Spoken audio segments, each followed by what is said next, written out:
Hello, everyone, and welcome to your Advective weather update for the 24th of August, 2023. We have a lot to get to today, from a historic U.S. heat wave to the potential for hurricanes in the Atlantic and Eastern Pacific, as well as severe storms and perhaps a super typhoon brewing in the Western Pacific. Let's jump into it, starting with the heat wave. Here are the key messages, courtesy of the Weather Prediction Center.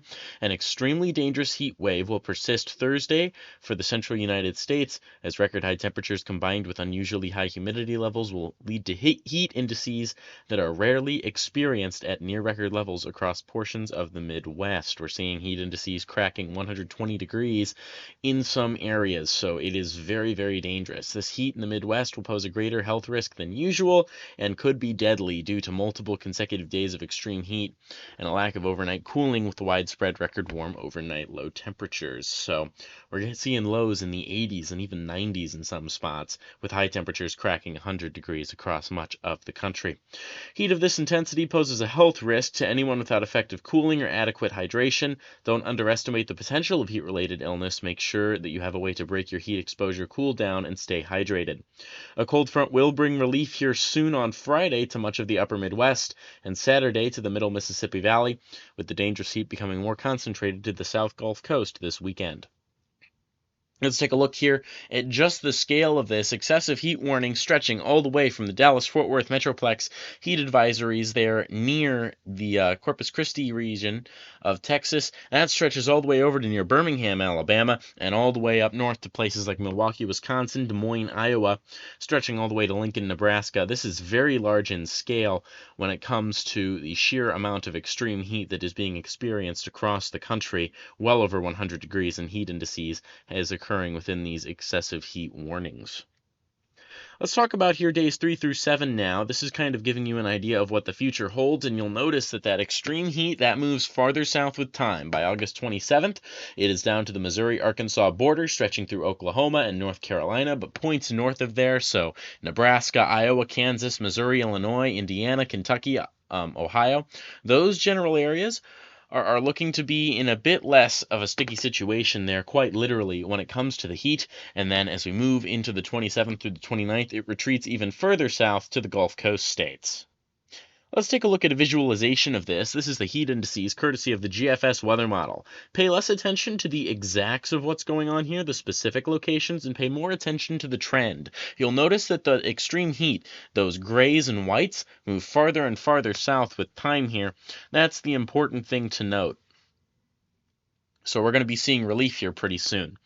All right, let's talk about severe storms now. The main threat is today, level 3 out of 5, enhanced risk. Damaging winds are going to be the primary threat today. However, large hail and a few tornadoes will be possible. Making sure you have weather alerts tonight is going to be extremely important, as most of these storms in the enhanced risk region aren't going to be firing off until later today. Severe storms are already occurring in the slight risk up in North Dakota and Minnesota.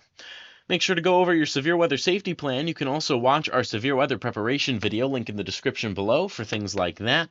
And now let's take a look at what the weather models are saying, primarily the high resolution rapid refresh, on what exactly is going on here. You'll notice we have a few storms that are already ongoing. These are not severe, but as we head into the evening and overnight hours, this is around 10-11 p.m. tonight, we see a large complex of storms form, create quite the Boeing segment, and move on through, creating severe winds for rather a large population of people. And then you can also notice there that we'll probably see some hail and tornadoes alongside with that. But with lines of storms like these, most of the time, damaging winds are the primary threat. Hurricane force winds or higher are possible. That's 75 miles per hour or greater in terms of wind gusts here tonight as we head into the overnight hours. All right, let's now talk about Tropical Storm Franklin. Speaking of hurricanes, Franklin's likely to become a hurricane. We'll talk more about that soon. But here it is. It's at 24.4 degrees north, 22.4, 68.9 degrees west. The system is currently 730 miles south-southwest of Bermuda, but will be moving northward towards Bermuda soon. We'll talk about what potential impacts could be striking them here in the near future.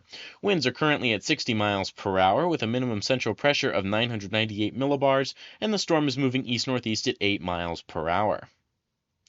Here's the official forecast, courtesy of the National Hurricane Center. Although the graphic is from Tomer Berg's website, you'll notice there this does look a bit different than usual. But you'll notice here that by 36 hours out, this thing is at 70 miles per hour, and it becomes a full-blown hurricane in 3 days' time, a Category 2 with winds of 110 miles per hour, that meaning that it is just below the threshold of becoming a major hurricane. It remains that way 96 hours out, that's 4 days out, and then weakens a bit to 100 miles an hour by the time we're 5 days out. The big notable thing within these 5 days is that Bermuda is within the cone of uncertainty for this storm, meaning not only could they experience significant impacts from this, but they could also get a direct landfall from at least a Category 2 hurricane, according to the National Hurricane Center. No watches or warnings are currently in effect, but if you're in Bermuda, you do need to watch out for this, as heavy rains, damaging winds, and high surf are all possible with this, perhaps some extreme storm surge if this thing does get as strong as it could. We'll talk about how this could be a bit of a conservative forecast here in just a minute. Let's take a look now at weather model confidence in terms of where this storm is likely to go. This is known as the multi-model ensemble, courtesy of, again, Tomer Berg's website. But you'll notice here that we have those greens. That's where confidence is moderate for the storm. We have moderate confidence in the storm's track by the time we get to about 30 degrees north, 2-3 days out. At this point, confidence in where this thing is going does drop off a decent bit. That's why we're not in high confidence levels anymore, just moderate. And then as this moves northward, Atlantic Canada also needs to watch in the extremely long range there, about a week out or so. We'll get more details on that with time. But Bermuda, you guys need to watch now. This ensemble plot showing that you're unlikely to get a direct landfall. However, impacts are still certainly possible, regardless of where this storm tracks. If nothing else, you'll at least get some rip currents and high surf, but rain, strong winds, and perhaps a direct landfall are all possible. Let's now take a look at some model guidance for the intensity of Franklin, and you'll notice that black line, that's the National Hurricane Center's intensity forecast. You'll notice they're a bit aggressive at first here over the first day or two, heading on the upper end of guidance. However, they are much less aggressive as we head later into the forecast period, keeping this thing as a Category 2 hurricane for the time being with this storm. However, many weather models, including the brand new HAFS models, make it a major hurricane, as does the HMON and HWRF. So all of our hurricane-specific models make this a major hurricane. However, all of our global models keep it significantly weaker. That's the GFS, and that's the UK Met. That's weather models like that. The European model, if you took a look at it, also keeps the storm weaker as well. So it's a matter of whether the hurricane models are doing a better job of simulating the processes the hurricane's going to go through, or are the hurricane models so narrowly sighted on what's going on specifically with the hurricane that the global models are better able to handle what's going on outside of it, and therefore are better able to predict the intensity of the storm by outside influences. We'll just have to see. However, if I were a betting man given the current conditions, I think we're probably going to see Franklin become a major hurricane, especially with the hurricane center just 5 miles an hour below major hurricane status on the current forecast, that becoming more and more aggressive with time. Let's now move to what's going on in the Atlantic Ocean here. Activity is ramping up very quickly for the storm, and the U.S. Gulf Coast needs to be on high alert. The current area of interest there that you see in the orange, that's currently around the Yucatan Peninsula and will be heading into the Gulf of Mexico, has a 10% shot of developing in 2 days' time, but a 60% shot of developing within the next 7 days. Activity isn't expected to die down in the Atlantic anytime soon, and you can see that with our other areas of interest. We have Franklin, of course, but we also have the remnants of Emily. That's the northernmost area of interest there, nearly parallel with Bermuda at this time. And you'll notice that has a 50-50 shot of redevelopment. It is in the orange there. And then our final system in the orange there has a 20% chance of development within the next 2 days, a 50% chance of development within the next 7. Be sure to check out our video on how to prepare for hurricanes. Link will be in the description below of this video. Now let's take a look at some analysis of what's going on in the Atlantic and why exactly we have so many storms that could be firing up, and why I'm so concerned about our Gulf of Mexico storm and Franklin. So let's start with sea surface temperatures. With the Gulf of Mexico storm, those sea surface temperatures are boiling. If you're in the yellow or above, those are sufficient for hurricane strength storms. We are heading well into the reds. That's over 30 degrees Celsius. That is cracking into the 90-degree Fahrenheit range. which is quite substantiated in the Gulf of Mexico. So our Gulf of Mexico system is going to have a lot of heat to deal with, a lot of heat to really fuel it as it's in the Gulf there, which could cause it to strengthen rather quickly. And Franklin will be in favorable sea surface temperatures there, 28, 29 degrees Celsius in the Bahamas area, stretching up towards Bermuda before they do begin to drop off, as it is likely to head in the general direction of Atlantic Canada. So Franklin has favorable sea surface temperatures to become a major hurricane, and our Gulf of Mexico system has favorable sea surface temperatures to develop. Intensity has yet to be seen, however. Let's now talk about wind shear. You'll notice that we do have some puffs of storms there in the eastern Pacific, right along the coastal shores near the Yucatan Peninsula on the southern side there in the Pacific side. You'll also notice an upper level anticyclone. That's a more technical term, basically meaning it's a ventilator. If a tropical cyclone can get over it, that can serve as a ventilator for it. So if we see this area of interest here that's near the Yucatan, fire up some more convection or thunderstorms on the Atlantic side, and couple with that upper level anticyclone, as we call it, this could strengthen rather quickly before heading into the United States. So again, if you're in the Yucatan Peninsula, Cuba, or the US, be sure that you're on guard, because even if this doesn't develop, it's likely to bring some heavy rains and some flooding to your region. So make sure that you're being careful there. You can see Franklin, it's suffering from some high wind shear right now. However, in the near future, it is expected, as we do have a trough moving into the Atlantic, to have a reprieve from shear for a little while, and that should be when it's allowed to strengthen. And again, given those sea surface temperatures, that's why I think personally it could be a bit stronger than the Hurricane Center is forecasting, getting up to Category 3 intensity, or perhaps even 4. Again, though, the Hurricane Center forecasting a Category 2 for now. You'll notice our other two disturbances there. Farther off to the east, those disturbances could develop, although impacts to land are unlikely. Low wind shear, reasonably low wind shear, coupled with some decent sea surface temperatures, mean that these could become at least short-lived tropical systems. Let's move over to the eastern Pacific. Two systems are likely to develop there, although neither is expected to get particularly strong. When one basin is super active, the other one tends not to be when it comes to the Atlantic and eastern Pacific. So since the Atlantic is stealing the show right now, the eastern Pacific probably isn't going to have too terribly much energy to work with. That doesn't mean it's impossible for the eastern Pacific to still churn out something strong. It's done it before.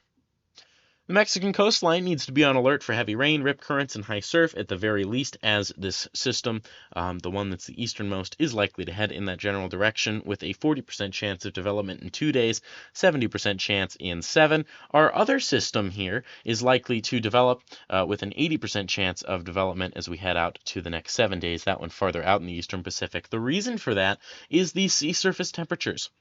You'll notice they are rather warm along the equatorial Pacific, but they do drop off rather rapidly. So these two systems are within a window where they can develop because they have sufficient sea surface temperatures, but that's not going to last for too terribly long. And then we're going to take a look at wind shear in the Atlantic again, just because we can see closer to the coastline here as well. And you'll notice there that the Mexican coastline is somewhat low shear. However, in the eastern Pacific itself, wind shear is a bit higher right now. That's probably also going to keep these storms at bay just a little bit. Let's take a look now at the western Pacific. This is Tropical Storm Saola. It is going to strengthen quickly into what could become a pretty significant typhoon. It's at 20.1 degrees north, 123.9 degrees east, with winds of 50 miles per hour or 45 knots, and a minimum central pressure of 990 millibars. It's moving west-southwest at 3 miles per hour, and the official forecast for this thing is significant. It is expected to strengthen quickly, becoming a full-blown typhoon within the next day or so, and becoming a major typhoon by the time we get 4 days out, before it does loop around and will be a substantiated Category 4 typhoon as it does head in the general direction of the Philippines, Taiwan, or China. There's a lot of uncertainty with this storm right now. There's very low confidence in the track of this thing, as it is going to move south, it's going to loop around, and then it's going to start moving back north in the more typical direction of a tropical cyclone here. So this thing's going to stall in very favorable conditions and could bring significant impacts to the Philippines, Taiwan, and China. All areas need to watch, especially the Philippines, as a direct landfall from a typhoon is certainly possible on more than one occasion. So make sure that you're keeping an eye on official agencies. We'll continue to have updates on this system as well. Finally, let's take a look now at the Western Pacific as a whole. We do have indications that this basin is likely to remain active. You'll notice Tropical Depression 8 and Saola, and you'll notice lots of other clouds and convection in the Western Pacific showing high amounts of energy. Weather models are pretty confident that this system or this basin will remain active with systems. Tropical Depression 8, it will head north towards Japan. It's going to be a low-strength system, likely peaking as a tropical storm, but will still bring some high surf, strongish winds, but especially rainfall to Japan. So Japan needs to be watching that. And those in the Western Pacific should remain weather aware over the next few weeks, as again, we're going to have an active basin here that could produce some strong typhoons. Let's now take a look at the Western Pacific in more detail. Sea surface temperatures sufficient for typhoons stretching all the way up to Japan. This is not going to be a problem in the basin. Major typhoons can be supported all the way from Japan all the way down to places like Myanmar and Vietnam. So numerous areas here could perhaps get a very strong typhoon if sea surface temperatures remain this way. Wind shear is somewhat less favorable in a lot of areas right now, although Saola is in somewhat favorable shear, and Tropical Depression 10 is as well. Depression 10 will move into less favorable shear with time. However, the Western Pacific is looking to become more friendly over the next week or so for typhoons to begin developing. Well, thank you so much for watching. I know this was a lot to cover. Hopefully this did a good job of it. If you like videos like these, be sure to hit the like button down below and let us know in the comments. Do you prefer videos that go over everything in slightly less detail, or videos going over one of the major weather headlines in a lot of detail? You can also subscribe to the channel if you like what we're doing, and if you want to discuss things on a super technical level, you can always join our Discord server, link in the description. Thanks again for watching. We hope to see you in the next video.